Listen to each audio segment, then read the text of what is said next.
बिस्मिल्लाहिर्रहमानिर्रहीम। अस्सलाम वालेकुम नाज़रीन, उम्मीद है आप लोग खैरियत से होंगे। नाज़रीन, आपका बहुत शुक्रिया, आप मेरे ब्लॉग को देखते हैं, सराहते हैं, उसको शेयर करते हैं। आज 2-3 इंतहाई अहम खबरें 9 मई के वाक़यात के सिलसिले में जो है 12 केसेस पे समाअत हुई, और 12 केसेस पे जो समाअत हुई वो इंसदाद दहशतगर्दी रावलपिंडी की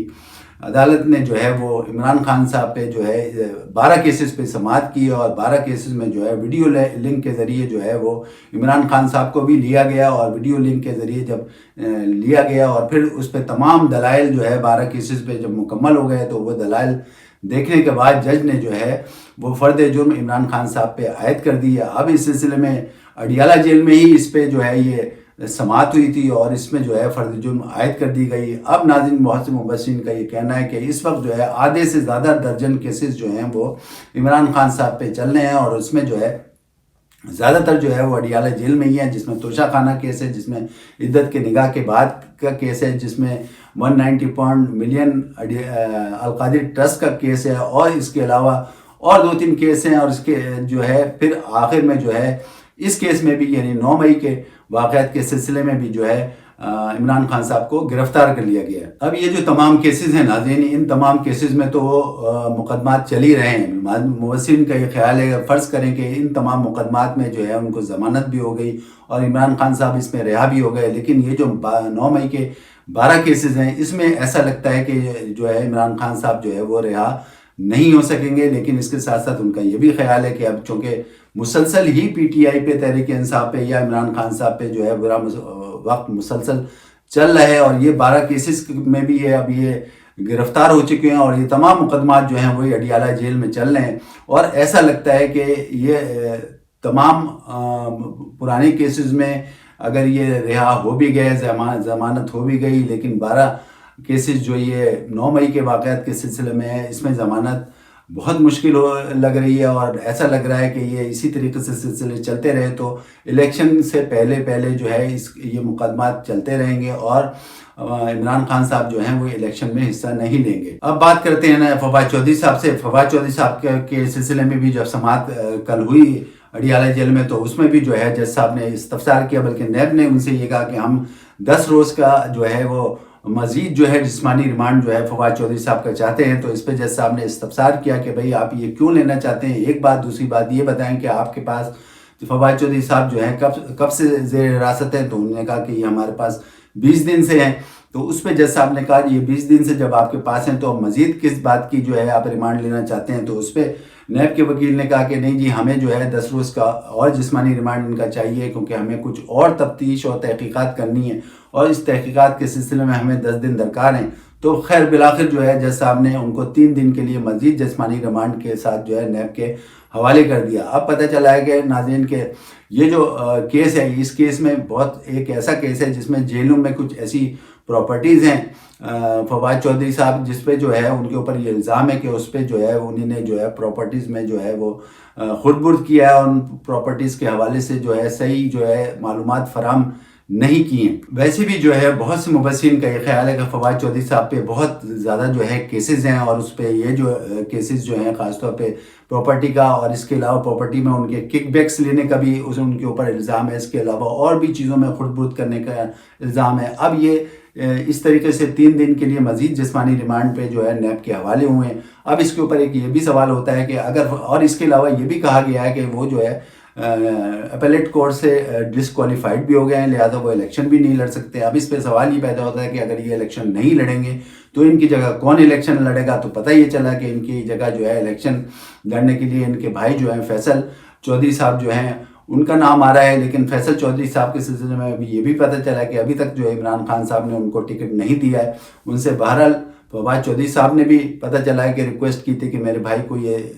टिकट दे दिया जाए, लेकिन अभी तक जो है सरदस्त जो है इस पर कोई फैसला नहीं हुआ है। इसके साथ साथ एक ये भी नाम आ रहा है कि उनकी जो बेगम है वो हिबा चौधरी साहिबा हैं, उनके भी कागजात जो है वो मुस्तरद हो चुके हैं। उनके ऊपर भी कुछ अकाउंट्स के सिलसिले में कुछ इल्ज़ामात हैं, लेकिन अब सरदस्त अभी कोई पता नहीं चल रहा है कि आया वो इलेक्शन इनके भाई लड़ेंगे या इनकी बेगम लड़ेंगी। लेकिन बहरहाल अभी इसका फ़ैसला बाकी है, और इस सिलसिले में अभी तक जो है इमरान खान साहब ने ये कोई फ़ैसला नहीं किया है कि इनकी बेगम को टिकट जारी किया जाएगा या इनके भाई को टिकट जारी किया जाएगा। اب بات کرتے ہیں توشہ خانہ کیس کے سلسلے میں، جس کی بھی کل سماعت ہوئی، اور توشہ خانہ کیس کے سلسلے میں جب سماعت ہوئی اڈیالہ جیل میں، تو بشرا بی بی بھی وہاں پہنچی اور ان کی عمران خان صاحب سے بھی ملاقات ہوئی، اور پھر جب یہ سماعت شروع ہوئی تو باقاعدہ ان دونوں کو کھڑا کر کے جج صاحب نے جو ایک تفصیلی جو ہے فیصلہ سنا دیا، اور اس تفصیلی فیصلے کی روح سے جو ہے ان دونوں پہ فرد جرم عائد کر دی گئی ہے۔ یہ فرد جرم کیا تھی؟ یہ جو کیس تھا، آپ کو پتہ ہے کہ اس کیس میں جو ہے تقریباً بشرا بی بی کو 108 تحائف ملے تھے،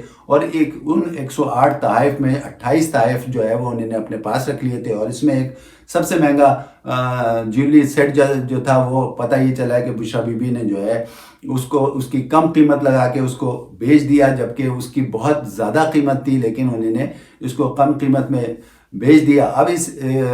سلسلے میں جو ہے تقریباً 20 گواہ جو ہیں وہ اس میں ہیں، اور وہ 20 گواہان جو ہیں وہ اپنی گواہی دیں گے، اور اس گواہی کے ساتھ ساتھ مبصرین کا یہ خیال ہے کہ جب یہ 20 گواہان جو ہے گواہی دیں گے تو لگ ایسا رہا ہے کہ عمران خان اور بشرا بی بی پہ جو ہے اس پہ جو ہے ان کو سزا سنا دی جائے گی۔ اس کے علاوہ ناظرین، کل جو ہے بلے کی واپسی کے سلسلے میں جو ہے پاکستان تحریک انصاف نے پشاور ہائی کورٹ میں ایک درخواست دے رکھی تھی، اور جس پہ جو ہے وہ جو ہے کل اس پہ ایک سماعت ہوئی، اور سماعت کے سلسلے میں جب جج صاحبان تمام لوگ جو ہے پشاور ہائی کورٹ میں جمع تھے، تو لیکن بیرسٹر گوہر صاحب جو ہے وہ وہاں نہیں پہنچے تھے، اور بہت تاخیر سے بعد میں پہنچے۔ اس پہ جو ہے جج صاحب نے استفسار کیا اور بڑا غصے کا اظہار کیا کہ جن صاحب کا یہ کیس ہے وہی ابھی تک یہاں پہ موجود نہیں ہے۔ اس کے علاوہ پی ٹی آئی کے اور دوسرے بھی وکلا تھے، اس میں سے ایک وکیل صاحب نے جو ہے جج صاحب سے اس پہ جو ہے معافی مانگی، اور اس دیری کی وجہ سے جو ہے معذرت کی، جس پہ جو ہے پھر تھوڑی دیر کے لیے سماعت ملتوی ہو گئی۔ اس کے بعد جب سماعت دوبارہ شروع ہوئی تو اس پہ جو ہے ایک جج صاحب نے ان کے جو جج ہیں علی ظفر صاحب، ان سے پوچھا آخر آپ یہ بتائیں کہ بلہ جو ہے وہ آپ کیوں چاہتے ہیں، بلے کے علاوہ بھی تو چل سکتا ہے؟ تو انہوں نے یہ کہا کہ علی ظفر صاحب نے اس کا جواب دیا، انہوں نے کہا جی بلہ اگر ہمارے امیدواروں کو نہیں ملے گا تو اس سے بڑے کنفیوژن ہوگا، کیونکہ سادہ دل لوگ ہیں جتنے بھی جو ہیں ووٹرز ہیں ہمارے، ان کو بلے کا نشان جو ہے دور سے نظر آ جاتا ہے، تو اس سے بڑا کنفیوژن ہو گیا۔ بہرحال اس سلسلے میں پھر دلائل ہوتے رہے، اور بالآخر جو ہے اس پہ کوئی فیصلہ نہیں ہو سکا، اور پتہ یہ چلا کہ اب جو ہے آج صبح جو ہے اس کی جو ہے وہ سماعت دوبارہ شروع ہوگی۔ اب آپ کو یاد ہوگا کہ آج اس کی سماعت، اسی سیم کیس کی سماعت جو ہے سپریم کورٹ میں بھی لگی ہوئی تھی۔ اب دیکھنا یہ ہے کہ پہلے اس پہ سماعت ہوگی، اسی پہ کوئی فیصلہ آئے گا، اس کے بعد جو ہے سپریم کورٹ اس کو آگے بڑھائے گی، یا آج ہی سپریم کورٹ بھی اس پہ بیٹھے گی، یہ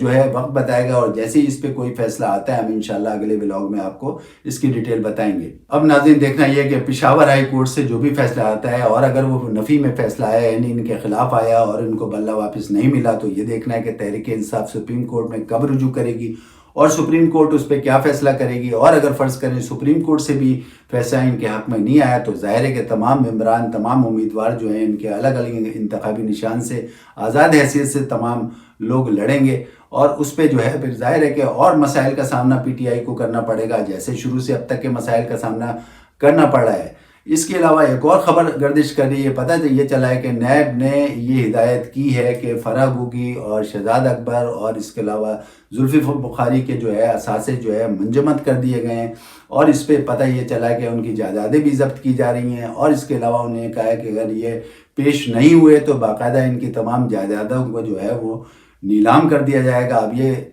وسیم کا کہنا ہے، اس میں کس حد تک یہ بات صحیح ہے، لیکن بہرحال یہ خبر گردش مسلسل کر رہی ہے۔ اب آپ کو پتہ ہے کہ یہ تو باقی تمام مسائل تو پی ٹی آئی کے ساتھ چل ہی رہے ہیں، لیکن پی ٹی آئی سے جڑے ہوئے لوگ، خاص طور پہ عمران خان سے یہ تینوں جڑے ہوئے لوگ جو ہیں نا، اب یہ بھی اور مزید مشکل میں آ رہے ہیں، اور اس طریقے سے جو ہے پی ٹی آئی کی اور مشکلات میں اضافہ ہو رہا ہے۔ اس وقت کے لیے اتنا کافی، اپنے ہوسٹ علی اطہر کو اجازت دیں، اپنا خیال رکھیں، اللہ حافظ۔